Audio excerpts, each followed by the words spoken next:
नमस्कार बच्चों, स्वागत है आप सभी का एनसीईटी कॉन्सेप्ट के ऑनलाइन लर्निंग प्लेटफॉर्म पर। बच्चों, आपके एग्जाम का लास्ट का 15 दिन बचा हुआ है। उसमें सारे बच्चे परेशान हैं कि सर 15 दिन में हम क्या कर सकते हैं, अभी तक हम कुछ नहीं किए हैं। तो बच्चों, आप लोग इस वीडियो में बने रहिए और लास्ट के 15 दिन आपको क्या करना है, यानी अंतिम दिन में आपको क्या करना है और क्या नहीं करना है, और अगर टॉपर आपको बनना है तो आप टॉपर कैसे बन सकते हैं, वो सारी चीजें आपको इस वीडियो में बताया जाएगा। आपको घबराने की कोई जरूरत नहीं। मानते हैं कि टेंशन बढ़ता है, जैसे जैसे एग्जाम का डेट सामने आता है वैसे वैसे माइंड का जो टेंशन होता है वो बढ़ता रहता है। सिर्फ आपके साथ नहीं हो रहा है, मेरे साथ भी हो रहा है, ठीक है। टीचर के साथ भी हो रहा है कि यार कैसे बच्चों के साथ कैसे करें, किस तरह से पढ़ाएं, कैसे सिलेबस को कंप्लीट कराएं, कैसे उनका रिवीजन कराएं, कैसे क्वेश्चन को डायरेक्ट टू डायरेक्ट लड़ाएं, टेस्ट सीरीज में क्या क्या दे क्या नहीं दे, सारी चीजें जो है ना हमारा टेंशन भी बढ़ता जाता है। ऐसा नहीं है कि सिर्फ आपके पास ही टेंशन है, टेंशन टीचर के पास है, लेकिन टेंशन लेने से कुछ होने वाला नहीं है। लास्ट का 15 दिन आपको क्या करना है और क्या नहीं करना है, वो सारी बातें आपको इस वीडियो में देखना है और जानना भी है और उसको फॉलो भी करना है, ठीक है। चलिए आगे बढ़ते हैं। आप कैसे टॉपर बन सकते हैं 15 दिन में? आप बोलेंगे सर क्या पॉसिबल है, क्या संभव है 15 दिन में हम टॉपर बन सकते हैं? आप हमको भ्रमित कर रहे हैं, लेकिन ऐसी कोई बात नहीं है। आप लास्ट के 15 दिन में, आपके लिए जो लास्ट का 15 दिन है वह समझिए आपके लिए गोल्डन टाइम है और आपको इसका अच्छे से यूटिलाइज करना होगा, अच्छे तरीके से आपको 15 दिन को फॉलो करना होगा और एक टाइम टेबल तो आपको बनाना ही होगा। मानते हैं कि आप टाइम टेबल बनाएंगे, फॉलो नहीं कर पाएंगे, लेकिन हम उस टाइम टेबल की बात नहीं कर रहे हैं कि लिख लिया एक चार्ट में और उसको फॉलो कर ही नहीं पा रहे हैं। भाई साहब, सब्जेक्ट का आपको टाइम टेबल बनाना होगा और किस तरह से कौन से सब्जेक्ट को कवर करना है, कैसे पढ़ना है, कितना रिवाइज करना है, कितना मॉक टेस्ट मारना है, वो सारी बातें आपको इस वीडियो में देखने को मिलेगा। चलिए आगे बढ़ते हैं। पहली बात कि आपको देखिए, आपके जो भी सिलेबस है आप सभी को लगभग सिलेबस पता होगा कि कौन से सेक्शन से कितने क्वेश्चन आते हैं, जीटी से कितना क्वेश्चन आता है, लैंग्वेज से कितना क्वेश्चन आता है, टीचिंग एप्टीट्यूड से कितना क्वेश्चन आता है, आपके डोमेन के कितने सब्जेक्ट शामिल है और उससे कितना क्वेश्चन आता है, वो सारी चीजें आपको पता है। देखिए ध्यान दीजिएगा, जीटी को कैसे कवर करना है। यदि लास्ट के 15 दिन में अगर आपको अच्छा नंबर लाना है तो आपको इसको फॉलो करना ही पड़ेगा, ध्यान दीजिएगा, ठीक है। और इसको अगर फॉलो कर लिए और अगर अच्छा नंबर नहीं आया तो आप फिर हमसे अगर बोलिएगा सर अच्छा नंबर नहीं आया, लेकिन हाँ जो बताया जा रहा है बस वही आपको करना है भाई। लास्ट का 15 दिन आपको समर्पित कर देना है, ठीक है। समझिए एनसीईटी के लिए समर्पित कर देना है, आपके पास कुछ काम नहीं होना चाहिए इसके अलावा, सिर्फ और सिर्फ एनसीईटी, तभी आपका पॉसिबल है कि 15 दिन में कुछ हो पाएगा, ध्यान रखिएगा, ठीक है। चलिए जानते हैं क्या करना है। पहली बात कि जीटी आप पढ़ रहे हैं, जनरल टेस्ट को आप पढ़ रहे हैं, जनरल टेस्ट में आपको रीजनिंग पढ़ रहे हैं, जीके पढ़ रहे हैं, जीएस पढ़ रहे हैं, ठीक है, और करंट अफेयर पढ़ रहे हैं।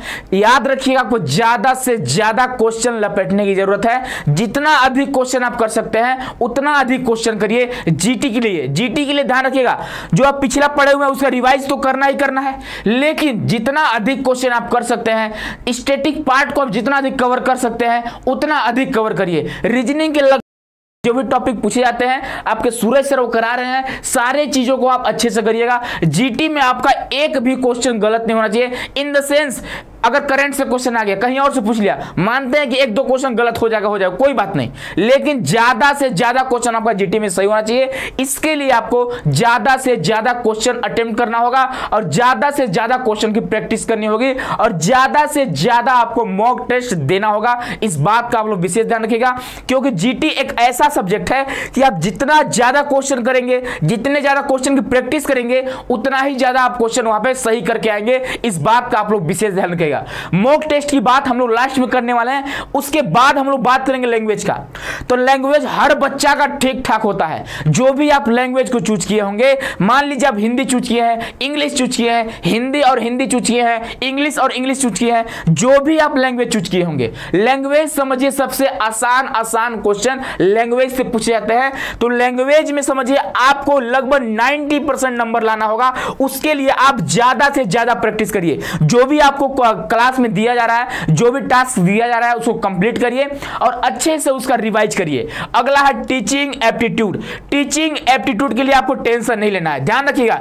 टीचिंग एप्टीट्यूड को आप एकदम साइड में रखना है और मानते हैं कि टीचिंग एप्टीट्यूड का सिलेबस अभी तक खत्म नहीं हुआ है और आप खत्म भी नहीं कर पाएंगे, इस बात का विशेष ध्यान रखिएगा। लेकिन हाँ, जितना टीचिंग एप्टीट्यूड में पढ़ा रहे हैं उतने सब्जेक्ट का आपको रिवीजन करते जाना है और आगे बढ़ते जाना है। टीचिंग एप्टीट्यूड को आपको साइड में रखना ही पड़ेगा, इस बात का आप लोग विशेष ध्यान रखिएगा, ठीक है। इसका गारंटी हम लेते हैं आपसे कि आपका टीचिंग एप्टीट्यूड में इतना क्वेश्चन सही होगा ही होगा, आपको घबराने की एकदम जरूरत नहीं है। आगे देखिए, बात करते हैं डोमेन सब्जेक्ट का।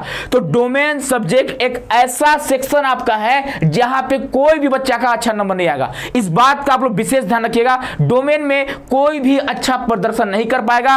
75 क्वेश्चन आपको करने हैं ना भाई। 75 क्वेश्चन में यदि आप 45 क्वेश्चन भी कर पाते हैं, 40 से 45 क्वेश्चन भी कर पाते हैं, तो कहीं ना कहीं समझिए आप अपने को अच्छे रैंक पे देखेंगे, इस बात का आप लोग विशेष ध्यान रखिएगा। तो डोमेन को लेकर आपको टेंशन नहीं लेना है। अगर डोमेन आप 12वीं वाला या फिर 11वीं वाले सब्जेक्ट से आप डोमेन में जा रहे हैं तो यकीन मानिए आपका डोमेन में अच्छा प्रदर्शन होगा और 40-45 क्वेश्चन सही हो रहा है तो समझिए आपका अच्छा प्रदर्शन है, ठीक है। बात करते हैं टीचिंग एप्टीट्यूड का।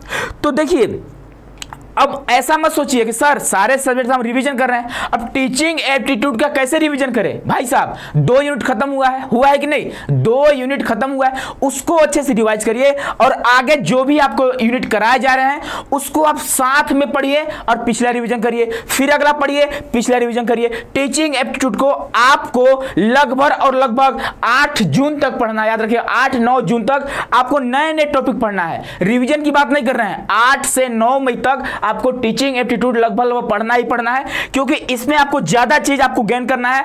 तो अब ज्यादा चीज आपको यहाँ पे इनपुट लेना है, आउटपुट भी निकालना है, तो ज्यादा समय आपको टीचिंग एप्टीट्यूड में देना ही पड़ेगा। लेकिन इसका आपको प्रैक्टिस करते रहना है, ध्यान रखिएगा जीटी का। और लैंग्वेज का आपको बस रिवीजन करना है, आज तक जो भी पढ़े हैं बस उसका रिवीजन करते रहिए, कुछ नया टॉपिक पढ़ने की कोशिश मत करिए, ठीक है। लैंग्वेज में ज्यादा कठिन नहीं आएगा, एकदम आसान सिंपल क्वेश्चन लैंग्वेज में पूछे जाएंगे।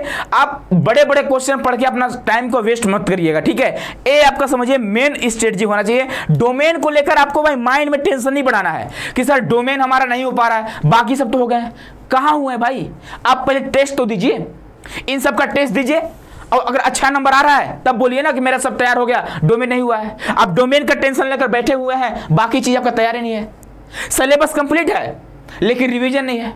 क्यों रिवीजन नहीं है? क्योंकि हम डोमेन के टेंशन में बैठे हुए। समझ रहे हैं आप लोग हम क्या बोलना चाह रहे हैं आपसे? इसको लेकर ज्यादा आपको हाइपर नहीं होना है, टेंशन नहीं लेना है, जितना हुआ उतना ही करिए। ज्यादा करने की कोशिश मत करिए डोमेन में, ज्यादा आपको करना है तो इसमें करिए, ज्यादा आपको करना है तो इसमें करिए और ज्यादा करना है तो इसमें करिए।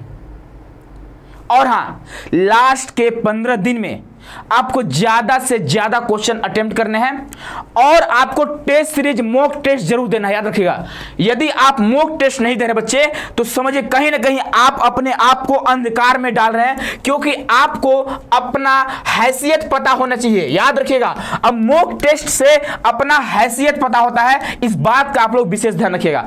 आपको पता चल जाता है कि हाँ कितना क्वेश्चन मेरा सही हो रहा है, कितना क्वेश्चन गलत हो रहा है, किस फील्ड में, किस एरिया में, किस क्षेत्र में हमें रिवाइज करने की जरूरत है, आपको पता चलता है मॉक टेस्ट से। तो आपको मॉक टेस्ट देना ही होगा। कि सर लगता है कि अपने क्या बोलते हैं कोर्स खरीदवाने के लिए बोल रहे हैं कि मॉक टेस्ट देना जरूरी है, ऐसा कुछ नहीं है। आपको जहां से भी टेस्ट देना है आप दीजिए।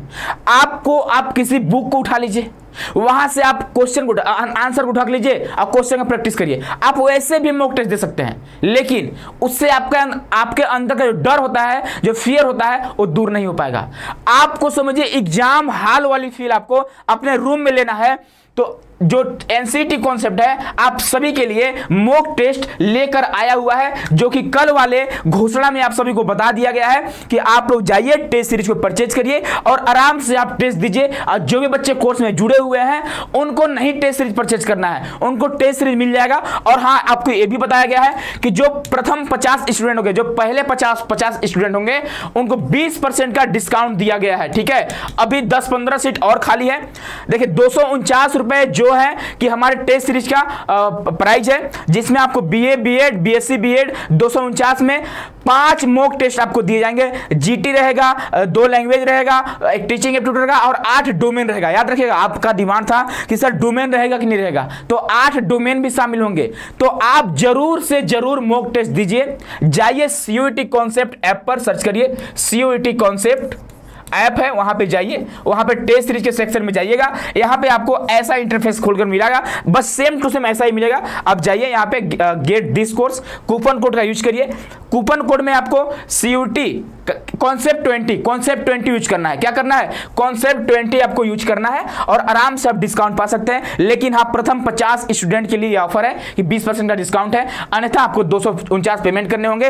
और आपके अंदर का जो फियर है, जो डर है, इसी से भाग सकता है, ऐसे नहीं भाग सकता, याद रखिएगा। तो लास्ट के 15 दिन में आपको क्या सारी चीजें आपको समझ में आ गया है और क्या नहीं करना है वो भी आपको हम बता दिए हैं। क्या नहीं करना है? तो नए नए टॉपिक को नहीं पढ़ना है। कोशिश करिएगा कि जितना सिलेबस आपका हुआ है सारे चीजों का रिवीजन होना चाहिए। और हां, सारे चीजों का अगर रिवीजन हो गया, रिवीजन के बाद अगर समय बचता है तो आप नए टॉपिक को पढ़िए, कोई दिक्कत नहीं है। लेकिन रिवीजन होने के बाद पता चले आप नए टॉपिक को पढ़ रहे हैं, पुराना टॉपिक का रिवीजन हुआ ही नहीं है, पुराने टॉपिक पर आपने समय दिया है, टाइम दिया है, मेहनत किया है और सबको भूल गए आप।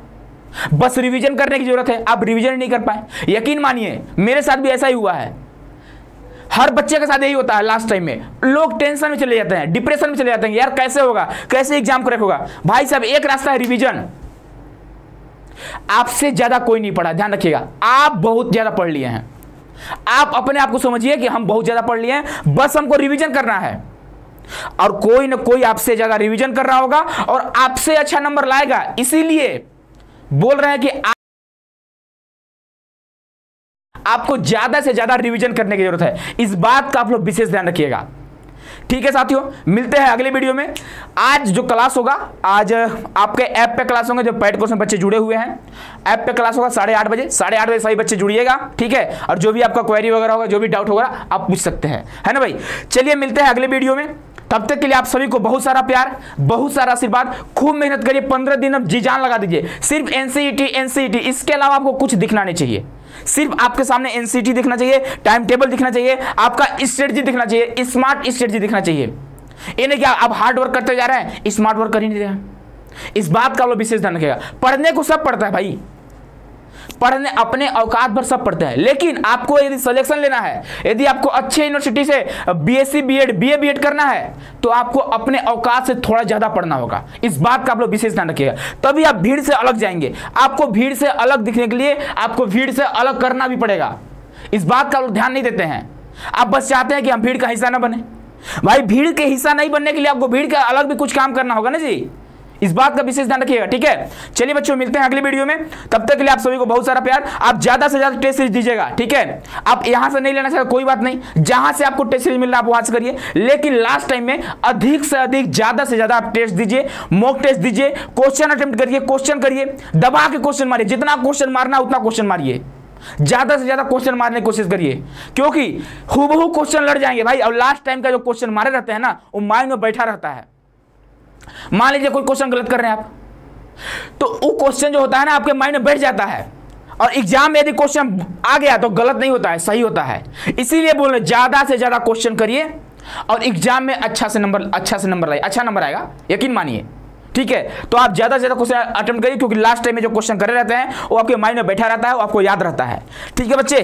तो हम उम्मीद करते हैं कि यह जो वीडियो है आपके लिए काफी इंफॉर्मेटिव होगा, काफी आपके लिए हेल्पफुल होगा।